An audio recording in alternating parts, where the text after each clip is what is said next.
It was 6 in the morning during a heat advisory, the kind where the radio keeps repeating the same warning every 20 minutes, when I saw the utility truck stop 2 doors down at Harlan Voss's place.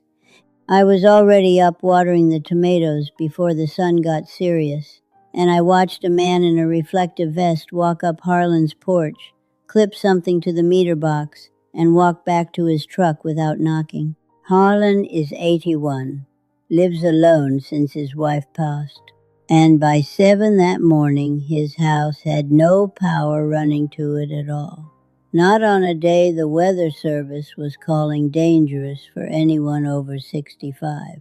I could hear his window unit, the only cooling he had ever bothered with, go silent mid-hum, that particular kind of quiet that tells you something is actually wrong before your brain catches up to why. I walked him back to my kitchen myself, got him a glass of water, and while we waited for his son to drive over from 2 counties away, he sat there looking almost embarrassed, like being unable to pay a $400 bill was some kind of personal failure instead of what it actually was, which is a system built to punish anyone who does not understand how their own house works. My bill that same month came to $9. Total setup cost for the whole system, $23. Spent once, years ago. That gap between his house and mine is not luck, and it is not a newer roof. It is knowledge that used to belong to everybody and somehow stopped getting passed down. I am Eleanor Jean Whitfield. I am 84, spent 32 years working the counter at the post office in this town, and I have kept this house livable every summer for longer than plenty of the folks watching this have been alive, without ever once running a compressor. What I am handing you today is not a trick. It is 4 separate pieces of knowledge that used to just be common sense about how a house behaves back before somebody figured out there was more money in selling you a machine than in teaching you the physics for free. Let us start with the part almost nobody thinks about, your roof. On a 100-degree day, the shingles on top of your house can reach 150, even 160 degrees in direct sun. That heat does not stay up there. It radiates straight down through your attic floor and into whatever ceiling is underneath it. And if your top floor runs warmer than the rest of the house, no matter what you do, this is almost always why. Most people blame their air conditioner for struggling. The truth is, the roof above them behaves like a cast iron skillet forgotten on a lit burner all afternoon, and the ceiling underneath is soaking up every degree of it. The fix costs about $9 and takes 1 Saturday morning in the attic. You want a roll of foil-faced insulation board, sold at any hardware store in the same aisle as the pink fiberglass rolls, sometimes labeled radiant barrier sheathing. Cut it into panels roughly the size of a cafeteria tray and staple them to the underside of your roof rafters, shiny side facing down toward the attic floor. You are not insulating against cold here. You are bouncing that roof heat back up and out before it ever gets the chance to soak into your ceiling joists. A friend of mine who has run the hardware counter downtown for 20 years told me contractors charge upward of $2,000 to spray a reflective barrier coating onto a roof deck professionally, and they will usually throw in a pitch for a new attic fan while they are up there. The foil-faced board does the identical job stapled up by hand for less than the cost of a movie ticket, and you do not need to cover the whole roof either. Concentrate on the sections directly above rooms you actually use, especially anything under a west-facing or south-facing slope, since those catch the harshest sun for the longest stretch of the day. I did mine in sections over 3 Saturdays, 1 attic bay at a time. because a hot attic in July is not a place you want to spend 6 hours straight in, even with the barrier working in your favor. My grandmother, who ran a household on a wheat farm decades before that farm ever saw electricity, used to say, "A roof either works for you or against you, and there is no such thing as a roof that does nothing."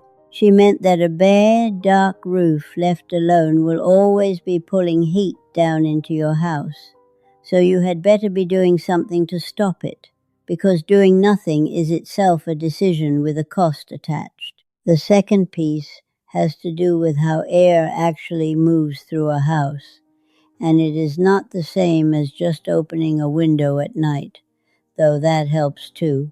It is called the stack effect, and it happens whether you plan for it or not. Hot air rises. If your attic has a vent up near the roof peak, that hot trapped air is constantly trying to escape upward, and if you give it a clear path out, it pulls cooler air in behind it from somewhere lower in the house, the same way a fireplace draws air up a chimney. Here is what I did with that. I bought a $14 turbine vent, the kind that spins with the wind and needs no electricity at all, and had it mounted on the roof near the peak over what used to be a plain static vent that was not doing much. Then I made sure there was a clear path for air to travel from my crawl space, which sits low and stays naturally cool most of the year, up through the house and out that turbine vent. I left 2 floor vents near the crawl space access uncovered, instead of blocking them with furniture the way most people do without thinking about it. Air is moving through this house every hour of the day now, not just at night, pulled up and out through that spinning vent, replaced constantly by cooler air drawn up from underneath the house. You can feel it if you stand near one of those floor vents on a still afternoon, a faint, steady pull, like the house is breathing on its own. I tested it with a stick of incense the week I had it installed, just to see the draw with my own eyes, and watch the smoke bend sideways and rise straight for that vent from 6 feet away. A turbine vent like that needs almost no wind to spin. Even a light breeze off a passing car will turn it. And because the physics runs on temperature difference alone, it keeps pulling air even on a day with no wind at all. As long as the attic is hotter than the crawl space, which in summer it always is. If you do not have a crawl space, a basement window cracked open on the shaded north side of the house does something similar, feeding cooler air up through the stairwell, while the turbine vent pulls hot air out above. The principle stays the same no matter what is underneath your house. Give the hot air an exit up high, and give cooler air an entrance down low, and the house will move air through itself for free, all day, using nothing but the physics of hot air rising. The third piece is about which rooms you are actually trying to cool, because most people are heating and cooling every room in the house equally, including rooms nobody is using. I close off the guest room and the sewing room entirely during the hottest stretch of summer, not just the doors either. I hang an old quilt over each doorway, the heavier the better, because a closed hollow door alone still lets a fair amount of heat transfer through it. That quilt acts as one more layer between the rooms I am actually living in and the parts of the house soaking up sun all day that I do not need cooled at all. Every square foot you stop trying to cool is one less square foot pulling heat into the rooms that matter. I did the math on this one summer out of curiosity and found that closing off just those 2 rooms, about 400 square feet between them, dropped the effective volume of air I was managing by nearly a third. You do not need a formula to feel the difference. Stand in a closed-off room on a July afternoon, and then step back into a core room with the quilt hung behind you, and the change is immediate enough that you will wonder why you did not do it years earlier. Outside those core rooms, shade does the rest of the heavy lifting. I have got a grapevine trained up a simple wood trellis outside the kitchen window, 3 summers old now and finally thick enough to block real sun, and a stretch of canvas drop cloth I have clipped up as a makeshift awning over the west bedroom window, the room that used to be unbearable by 5 in the evening before I did anything about it. Neither one cost more than a few dollars in materials, and the vine gets better every single year without me doing anything further to it. The fourth piece is the one that surprises people most, and it is a device, not just a habit. I built what is called an evaporative cooler box, and it costs about as much as a nice dinner out. Take an unglazed terracotta pot, the kind with no glossy coating on the outside, because the glaze is what stops evaporation from working at all. Soak it thoroughly in water and set it inside a simple wooden frame or even a cardboard box with one side cut open, positioned right in the path of airflow near a window or that floor vent I mentioned.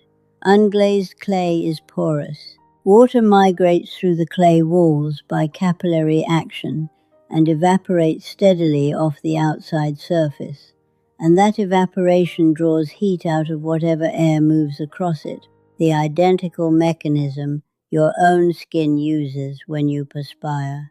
A small battery-powered fan, the kind that runs on 4 AA batteries and costs about $6, aimed across that wet clay surface, will measurably drop the temperature of the air coming out the other side.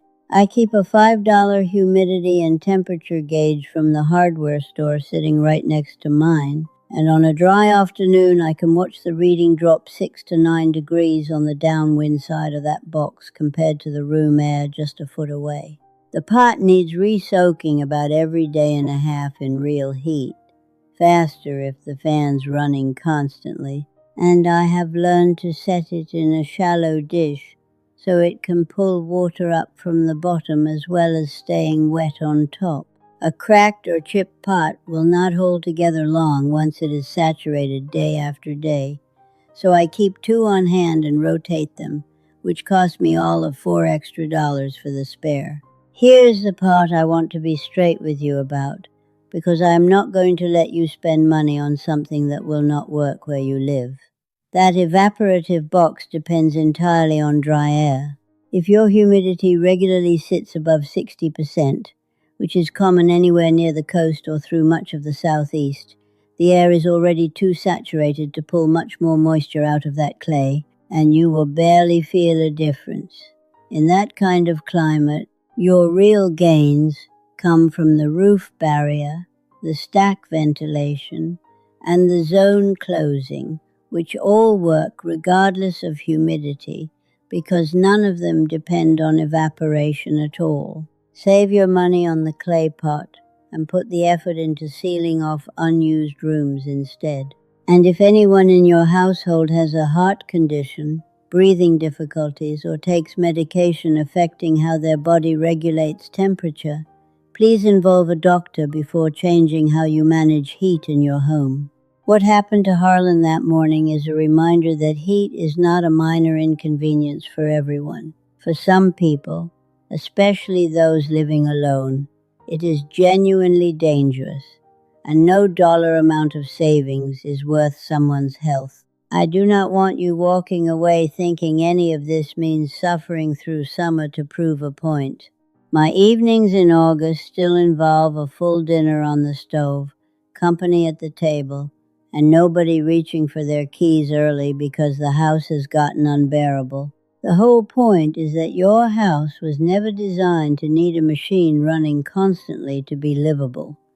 Somewhere along the way, we let that knowledge lapse, and it got replaced with a monthly bill instead. So here is what I want you to actually do, starting this weekend. First, this Saturday, go up into your attic with a flashlight before 10 in the morning, while it is still cool enough to work up there, and check whether your rafters are bare wood or already have a radiant barrier. If they are bare, that is your first project. Second, Price out a turbine vent or a simple gable fan, and figure out whether your house has a low entry point, a crawl space, basement, or even a shaded window that could feed it cooler air. Third, pick one room you genuinely do not use in summer and close it off completely. Quilt over the door and all. This week, not eventually. Fourth, find one window that turns brutal by late afternoon and rig some kind of shade over it before the month is out, even something temporary. Fifth, if your climate runs dry, build the terracotta box. It costs less than lunch for two.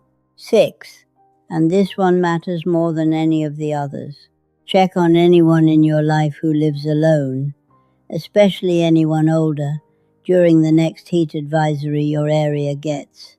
A phone call costs nothing, and it might matter more than any of the rest of this. Give the roof and vent changes about 2 weeks before you judge them, since airflow through a house takes longer to settle into a new pattern than a single afternoon shows you. Then look at your next power bill and see what moved. Tell me 2 things in the comments: what state you are writing from, and whether you have ever had a neighbor lose power during a heat wave the way Harlan did. I want to know I am not the only one who has watched that happen on my own street. And if you have got your own way of managing a house without running the compressor all summer, something I did not cover here, put it in the comments too. Because passing it along is the only reason any of this outlasted my grandmother's generation, instead of quietly vanishing the way most of it already has. Harlan's staying with his son through the rest of the summer now, and I am glad of that.